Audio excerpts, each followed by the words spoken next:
everyone, welcome to another episode of Insects in the City. I'm Sarah Layton, and today we're wondering how to install and inspect blackout bedbug monitors. Now we have another video about how they actually work, but just really quickly, these are under the leg inspection devices. They go directly under the legs of furniture, which is what we're going to be showing in just a few moments. The bed bugs are able to crawl up the sides going both ways, and what they do is crawl up the side, fall in this well right here, and they get caught as they are just kind of traveling around an area. We don't recommend using them with any sort of chemical or dust. Just falling in this well ensures that they can't get out and they're trapped. You can use these devices as part of a monitoring program proactively or as part of a treatment program to catch bugs between services. So let's get started. Now you can see here, I've already put 3 interception devices underneath of these bed legs, and it's really just as simple as that. You know, we've already done our treatment, or maybe we're just doing this proactively. We've taken the bed apart so that we have access to the legs. And now I'm just going to place it directly under the leg of this bed.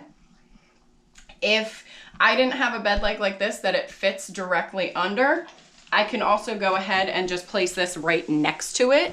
Notice I'm placing it next to it underneath of the bed. If I put this on the outside, someone is very likely to kick that, or it, is more likely to move or be disturbed, which we don't want, because then it's not doing its job if it is turned over the wrong way, or if there's bugs in it that's been kicked over, then those bugs could be anywhere now. All right.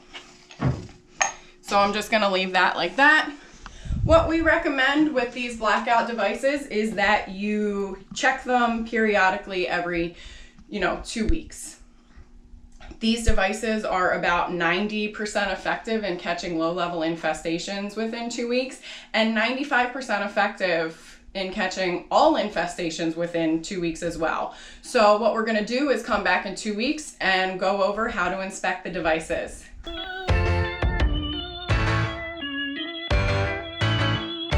We're gonna go ahead and check our blackout interception devices now.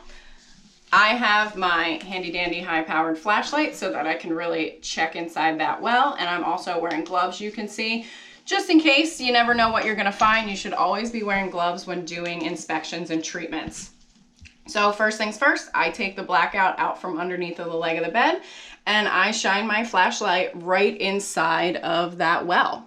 Normally I would be doing this at this angle because I don't want to risk dumping anything over, but for your purposes, this is the well that I'm looking at.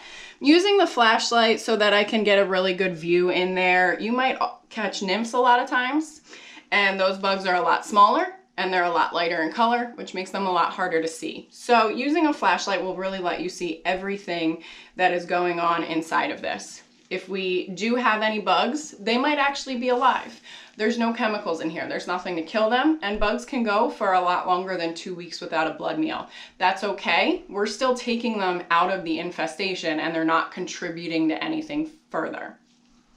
But what we want to do to get rid of them, easiest, simplest way is take this guy to your nearest toilet, turn it over, give it a couple taps, make sure everything falls out of there, and you're good to go. You could also use a trash bag or a trash can. Only use one though that you're going to be taking outside and putting in an outside dumpster. Like I said, those bugs might be alive. So you don't want to be just kind of dumping this in a trash can that's just going to be hanging out in your client's home or in your home, because those bugs will eventually just crawl out of it. In terms of maintenance, this guy can collect dust. It does work horizontally. So this well, we recommend cleaning with a microfiber cloth. That's the easiest way to do it. We don't want that dust to build up because it can actually give bugs enough traction to crawl right back out of that well. Other people have found that rinsing this with water works as well to get the dust out. Now, using water might leave water spots or kind of mess with the plastic. That is not really using it as intended and may give those bugs some extra traction to crawl out of. So it's just something to keep in mind if that's how you choose to maintain these guys. Now, it's been 2 weeks. We have or haven't found any bugs. these guys are reusable, right? Blackouts are reusable indefinitely. So what I'm gonna do is go ahead and put this right back under my bed. If I'm in a treatment program, I'm coming back 2 weeks later to check them. If I'm just doing this proactively, you know, I'm keeping these down here indefinitely. But that's it for installing and inspecting blackout interception devices. Go ahead and, you know, drop me a comment, follow me on social media, or shoot me an email at sarah.layton@bedbugcentral.com. And if you have any suggestions about videos, any questions, I will be happy to chat.